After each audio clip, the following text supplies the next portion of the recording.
नमस्कार दोस्तों, नवभारत टाइम्स में आप सबका बहुत बहुत स्वागत है। आज हमारे साथ मौजूद हैं बेहद खास मेहमान के मेनन सर, बहुत बहुत स्वागत है। ताहिर सर, बहुत बहुत स्वागत है। करण भाई, आपका बहुत बहुत स्वागत है। तो सर, बहुत मतलब इंतज़ार था लोगों को लंबे अरसे से। स्पेशल ऑप्स को इतना प्यार मिला जब आया था, तो कई साल हो गए, और उसके बाद 1.5 में थोड़ा सा मतलब एक उनको दिलासा दिया गया था, लेकिन अब फुल फ्लेजेड सेकंड सीज़न आ रहा है। तो सर, मैं सबसे पहले जानना चाहूँगा कि इतना लंबा जो इंतजार रहा, तो उसकी सर क्या वजह रही? इंतज़ार ये थोड़ा भ्रमित करने वाली चीज़ है, क्योंकि 2.5 साल का इंतज़ार था वैसे। और 2000 कभी 10 नहीं 20 में निकली ना पहला। उसके बाद 22 में वो आ गया था 1.5 जी। अभी 25 में ये आ गया। इससे ज़्यादा क्या मतलब, बच्चे की जान लेंगे। नहीं, वो ये जो है, हम स्पेशल ऑप्स 2 बहुत बड़े स्केल में जी। तो उसको करने में बहुत टाइम लग गया। इन टर्म्स ऑफ पोस्ट प्रोडक्शन ये वो काफ़ी टाइम लग गया। सर, जैसे आपको तो इतना लंबा मतलब अनुभव है फिल्म दुनिया का, और मतलब वेब सीरीज में भी देख रहे हैं कि आप हर तरह के अलग अलग जॉनर्स के और इतना अच्छा काम कर रहे हैं। तो सर, मैं जानना चाहता हूँ कि जैसे अभी क्या हो गया है कि सीक्वल ही सफलता की गारंटी हो गया है, चाहे वो फिल्म की बात करें या सीजन्स भी वेब सीरीज के भी आ रहे हैं। लेकिन भाई, ऑडियंस को तो इतने समझ नहीं, उन्हें लगता है कि एक सीज़न आया, अब दूसरे का इंतजार कर रहे हैं, बहुत बेसब्री से इंतजार कर रहे हैं। जैसे आपने बताया कि भाई, जब पहला एक सीज़न आता है तो दूसरे में जनरली क्या होता है, उसे और बड़ा करने की थोड़ी सी वो होती है, तो उसमें समय भी ज़्यादा लगता है। तो सर, इस चीज़ को कैसे वो किया जाए, लोगों को कैसे समझाया जाए, आप कैसे समझाएंगे? नहीं, लोगों का इंतज़ार जो है वो सराहना पे, मतलब उनका प्यार है वो, उनको हम बिल्कुल मतलब नमन करते हैं। उसके अलावा कोशिश ये रहती है कि सिर्फ करने के लिए ना करें सीक्वल। कोशिश ये रहती है कि हम कुछ अच्छा करें, उससे बेहतर करें। क्योंकि 1 के बाद 2 है तो डबल हो गया ना मामला। तो वही कोशिश है हमारी। करण भाई, आपने पहले सीजन में बहुत अच्छा काम किया और उसके बाद भी आप लगातार अच्छा काम कर रहे हैं। तो मैं जानना चाहता हूँ कि जैसे आप अपने फैंस से मिलते हैं या लोग आपको मिलते हैं, तो मतलब पहले वाले सीज़न के लिए ज़्यादा प्यार मिलता है, या बीच में आपने फिर और भी अच्छे शोज़ किए, तो कैसे मतलब किस तरह रिएक्शन रहता है लोगों का? First of all, thank you so much for that compliment sir. Sir, हर चीज़ के लिए मतलब जहाँ लोगों को चीज़ें पसंद आती हैं वो कनेक्ट करते हैं, दोनों के लिए प्यार मिलता है। मुझे बड़ा अच्छा लगता है जब कोई बोलता है, मैं चल रहा हूँ तो बोलता है फारूक अली, अरे यार वो सेकंड सीजन कब आएगा। यूजली यही sentiment is what I get from people, and not just from people but from my own friends. और जितने मेरे परिवार के मेरे सदस्य हैं, उनके जितने दोस्त हैं, वो हमेशा बोलते हैं करण से पूछो सेकंड सीजन कब आएगा। सो मेरे को बड़ा अच्छा लगता है। कोई मतलब अच्छा लगने की बात ही नहीं है उसमें। बट मोस्ट डेफिनेटली मैंने खाकी में जो किया था उसके लिए भी मुझे बहुत सारा प्यार मिलता है, स्पेशली क्योंकि मैंने एक पुलिस का किरदार प्ले किया था। तो जब भी मैं किसी सिचुएशन में होता हूँ जहाँ आसपास पीपल इन यूनिफॉर्म होते हैं and they recognise, because without a moustache मैं बड़ा अलग लगता हूँ। तो जैसे वो पहचानते हैं उनको बड़ा अच्छा लगता है, क्योंकि someone represented them and there is a show that represents that part of the fraternity, जो खुद अगर आयरॉनिकली फ्राइडे के साथ ही था, नीरज सर ने उसको भी शो रन किया था। ताहिर भाई, आपने मतलब भाई, आप दोनों तो पहले से ही मतलब इतने चर्चित किरदार हैं शो में, आप मतलब एंट्री मार रहे हैं, तो आपको मतलब कितना चैलेंजिंग था आपके लिए, और क्या मन में मतलब कोई चिंताएं भी थी इस तरीके की कि मैं मतलब कैसे वो करूँगा? जी, सीज़न 1 मैंने एक ऑडियंस की एक तरह देखा था, और मुझे बहुत गर्व महसूस हुआ था कि एक इंडियन प्लेटफॉर्म पर एक हिंदुस्तानी शो इस स्केल पर बनाया जा सकता है। मैंने कभी सपने में भी नहीं सोचा था कि एक दिन मुझे नीरज पांडे सर का फ़ोन आ जाएगा और वो कहेंगे कि हम चाहते हैं कि आप सीज़न 2 में काम करें। थोड़ा सा प्रेशर था, पर अच्छे तरह का प्रेशर था, क्योंकि मैं हमेशा प्रेफर करूँगा कि मैं उस तरह के प्रोजेक्ट में जाऊँ जहाँ पर ऑडियंस बेसब्री से इंतज़ार कर रही है, क्योंकि वो अपने आप में किसी भी कलाकार के लिए एक कॉम्प्लीमेंट होता है। डर या चिंता तो बिल्कुल नहीं थी कि मैं किस तरह करूँगा, क्योंकि वो सब स्क्रिप्ट में ऑलरेडी था। और जब किरदार मुझे सुनाया गया तो मुझे कोई शक नहीं था कि ये डेफिनेटली जो है ये फिट होता है ओवरऑल कहानी में। और क्योंकि मैंने सीज़न 1 एक ऑडियंस की तरह देखा और सीज़न 2 में मैंने काम किया है, मैं ये पूरे यकीन के साथ कह सकता हूँ कि जो एक्शन है, एड्रेनलिन है और थ्रिल है सीज़न 2 का, वो जितना लोगों ने इंतज़ार किया है, बिल्कुल वो उनका वसूल हो जाएगा, वक्त पैसा दोनों। ठीक है सर, मैं आपसे जानना चाहूँगा कि मतलब जैसे आजकल बहुत सारे मतलब सीक्वल बन रहे हैं, चाहे फिल्मों की बात करें चाहे वेब सीरीज़ के सीजन्स की बात करें, तो कई बार क्या होता है कि जब सीज़न 2 की बात आती है तो उसमें एक निर्माताओं के, जब पहला सीज़न हिट हो गया तो निर्माताओं के ऊपर भी एक वो होता है कि उसको थोड़ा स्केल को बड़ा किया जाए। तो उसमें क्या होता है कि कई बार बड़ा चैलेंजिंग हो जाता है कि कई बार कहानी के साथ भी थोड़ा सा कॉम्प्रोमाइज़ हो जाता है या कुछ चीज़ें उस तरीके से सेट नहीं हो पाती। तो सर इस तरह की चीज़ों से मतलब कितनी चैलेंजिंग होती हैं, उनको कैसे डील किया जाता है? वो डील करने का मेरे पास कोई उपाय नहीं, बट इतना ही है कि सिद्धांत है वो ये है कि अगर आपके पास सीक्वल की कहानी है क्रिएटिवली तो करिएगा। अगर धंधे के तौर पे कर रहे हो तो फिर शायद वो डामाडोल मामला है। तो मुझे सेकंड करना है क्योंकि फर्स्ट में बिजनेस हुई थी और फिर मैं सेकंड वाला करूँगा, तो वो दैट्स अ बिजनेस डिसीजन, उसमें फिर गड़बड़ है, उसमें फिर वो क्रिएटिविटी जो मार खाती है। लेकिन अगर आपके पास कहानी हो और बहुत ही ठोस कहानी हो, बेधड़क करिएगा। तो सर मतलब वो पहले के टाइम में डिसाइड हो जाना चाहिए कि दूसरा बनाना है? हाँ, मतलब जो फिल्म मेकर है वही जानेगा ना उस बात को। जी जी जी। हम तो कलाकार हैं, हम तो बस। तो और सर- आपने, सॉरी टू कट यू, पर आपने शुरुआत में एक सवाल किया था कि लोगों को कैसे बताया जाए कि इतना वक्त क्यों लगता है। आज के दौर में इंस्टाग्राम की इतनी आदत हो गई है लोगों को कि उन्हें लगता है एक शो बनाना कभी कभी और एक इंस्टाग्राम का पोस्ट करना ऑलमोस्ट, मतलब रील और एक शो में फ़र्क नहीं आता। पर नीरज पांडे जो राइटर हैं वो करीब 1 साल लगा देते हैं रिसर्च और लिखने में। और मतलब जैसे कि आपने सीज़न 1 में देखा, मेरे हिसाब से कुछ भी अच्छा बनाने में थोड़ा समय लगता है। और मुझे नहीं लगता कि प्योरिस्ट मेकर्स नेसेसरली सोचते हैं कि बैकवर्ड्स कि पहले इसको बड़ा कैसे बनाएं फिर कहानी सोचा है। वो कहानी पहले सोचते हैं, उसके साथ थिंग्स कीप गेटिंग अटैच्ड और उससे वो शो और स्केल वगैरह बड़ा हो जाता है। मेरे ख्याल से इसलिए 1.5 भी बनी। पहली बार हमारी हिस्ट्री में 1.5 नाम, जी जी जी जी 1.5 भी रेगुलर हो गया कि हमने कर दिया उसके बाद। लेकिन उसके पहले कभी किसी को बोलो कि मैं 1 के बाद 1.5 बना रहा हूँ, वो हंसेंगे आपको। हमने कर दिया क्योंकि वो कहानी मौजूद थी, वो कहानी थी नीरज के पास, और वो कहानी इतनी लंबी नहीं थी कि वो दो करें उसको या 2 करें। तो you have to be truthful, that's all. Sir मगर जैसे आपने बताया कि अभी 2-2.5 साल का गैप हो गया उसके बाद 1.5 के बाद, तो उसमें क्या होता है सर, फिर लोगों को तो मतलब दोबारा देखना पड़ता है क्योंकि जब हमें पूरे शो का एंजॉय करना है तो 1 को भी दोबारा देखना पड़ेगा, आपको 1.5 को भी दोबारा देखना पड़ेगा। तो ऐसे सर आजकल क्या है कि इतना कंटेंट आ रहा है, इतनी सारी फिल्में आ रही है, इतनी सारी सीरीज आ रही है, तो मतलब एक लोगों के सामने एक बड़ा चैलेंज हो गया है कि उनको जो नया आ रहा है वो भी देखना है और उसको कनेक्ट करने के लिए पहले वाला भी देखना है। तो सर इस चैलेंज से कैसे उभरेंगे दर्शक? मज़ा है। हाँ, मैं तो मज़ेदार चैलेंज है ये तो। आई थिंक अच्छी बात है। अच्छी बात है, बहुत सारा परोसा गया है, आप चुन लीजिए।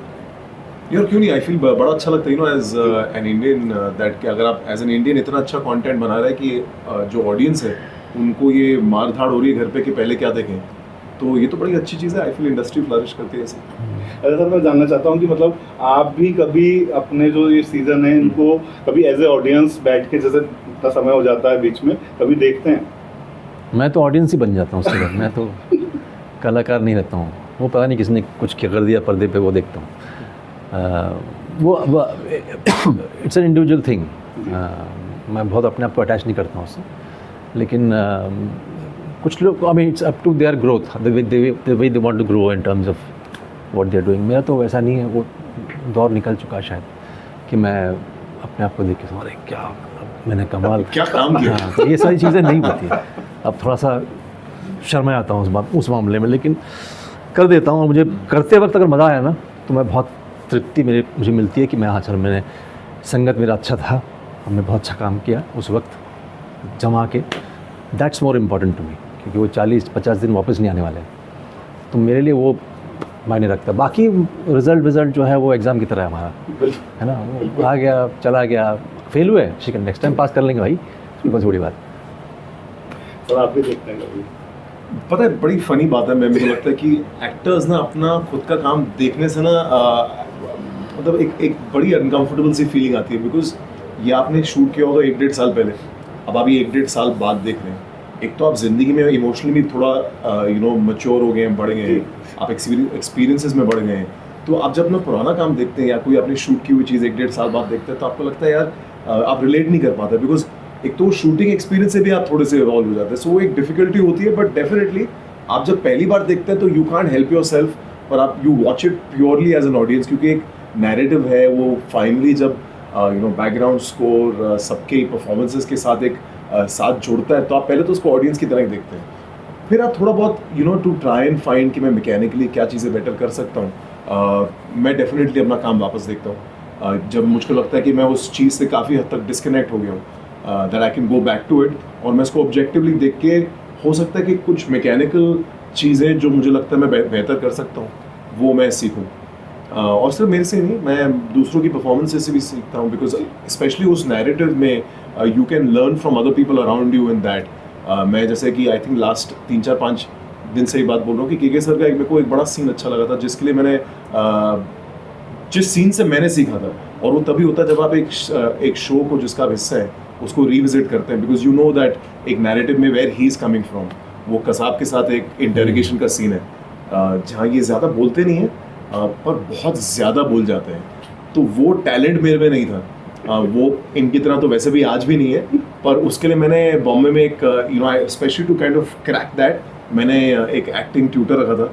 मैं कहा यार ये चीज़ सीखनी है, और कहीं ना कहीं this is one scene whenever you have time you should watch and you can call me if you think I got somewhere close। खाकी में एक क्लाइमैक्स का सीन है जहाँ मेरा भी एक लास्ट डायलॉग है विद द एंटेगनिस्ट, और वो एक रिपार्टे है, तो I tried to use that somewhere to get better as an artist। So I'll say that you tell me that listen Karan you special ops 1 भी मैं काफ़ी टाइम के बाद मैंने देखी थी। कैमरा चालू, हटाओ। तो मैंने इनको भी मतलब बाद में फ़ोन करके बताया कि यार अच्छा काम किया तुमने, so I was like actually sir का वो 3 महीने में बड़ा रैंडमली एक दिन फोन आया, and I was like KK Menon calling आज, सो मैं अपनी बालकनी में गया था एंड मैं कहा हाँ जी sir how are you, he is like अरे यार वो मैंने शो अभी देखा, and literally he sounded as surprised as that, and I was like okay I thought he was just being kind कि समटाइम्स एक 3-4-5 महीने निकल गए अपने कोस्टार्स को एज अ फॉर्मेलिटी में आप हो सकते फ़ोन कर रहे हो, बट वाकई उन्होंने 3-4 महीने बाद अपना खुद का शो देखा था, एंड इज लाइक यार सर मैं अपनी खुद की बड़ाई नहीं करना चाहता सर, आप बोल सकते हो। नहीं बोलो। कि सर ने कहा कि यार तूने बड़ा अच्छा काम किया दूसरी तरफ पे, अच्छा संभाला है तूने, and the reason I remember it because of course when someone like KK Menon calls you, ये चीज़ें आप जिंदगी भर याद रखना चाहते हैं, आप भूलना बिल्कुल नहीं चाहते, सो थैंक यू सर मुझे इस तरीके से प्रोत्साहित करने के लिए। मेरी भी हिंदी में देख रहा हूँ आप सबके साथ में 3-4-5 दिनों में काफ़ी अच्छी हो गई है। प्रोत्साहित हो सर आपने जैसे बताया कि आपने पहला सीजन ऐसे ऑडियंस देखा था, तो उस समय क्या आपके मन में कोई ऐसा ख्याल आया था कि काश मैं इसका हिस्सा बन जाऊं? नहीं, जब हमें एज एन ऑडियंस हम इतना देखते हैं, अब उस वक्त बहुत खुश होते हैं कि एक टीम ने ये जो है ऐसा प्रोजेक्ट माउंट किया, तो जैसे कि मैंने कहा सपने में भी नहीं सोचा था, पर जब वो कॉल आया तो मैं बहुत एक्साइटेड था, क्योंकि नीरज पांडे के मैंने वो स्केल का शो तो चाहता तो मैं था, पर उस वक्त नहीं सोचा था। आप तो सर वैसे भी मतलब आप दिल्ली में हैं, तो दिल्ली वाले तो आपको एक अलग ही मतलब स्टार आइकन की तरह देखते हैं, भाई दिल्ली से जाके आपने अपनी पहचान बनाई, नाम कमाया सर, तो सर उस बारे में थोड़ा एक हमारे उनको आप जो पाठकों को कोई टिप्स दीजिए सर कि वो अपनी कैसे आगे बढ़ सकते हैं इसके। टिप्स, वाह आपने तो मुझे काफ़ी ऐसे वेटरन बना दिया भाई। मैं टिप्स तो नहीं कहूँगा, मैं बस ये कहूँगा क्योंकि जिस इलाके में मैं बॉम्बे में रहता हूँ वहाँ पर कम से कम 1000-2000 लोग हर महीने आते हैं ऑडिशन देने के लिए, और जहाँ तक मैंने देखा है, सर आप बता दीजिए अगर आपको गलत लग रहा है, कि बहुत लोग बॉम्बे गलत रीजंस के लिए आ जाते हैं, वो या तो फेम को चेस करने के लिए या पैसे को चेस करने के लिए आ जाते हैं। अगर आपका इंटेंशन सही है ना तो किस्मत आपका साथ देगी। If you genuinely want to become an actor, a director, a writer, क्योंकि बॉम्बे टेस्ट यू, पहले 2 साल तो ढंग का घर ढूंढने में निकल जाते हैं बॉम्बे में, तो अगर आप वो अग्निपथ पर चल सकते हैं देन इवेंचुअली आपको उसका फल मिलेगा। अगर आपको यार मेरे को जल्दी फेमस होना है या जल्दी पैसा कमाना है, then you will always have trouble.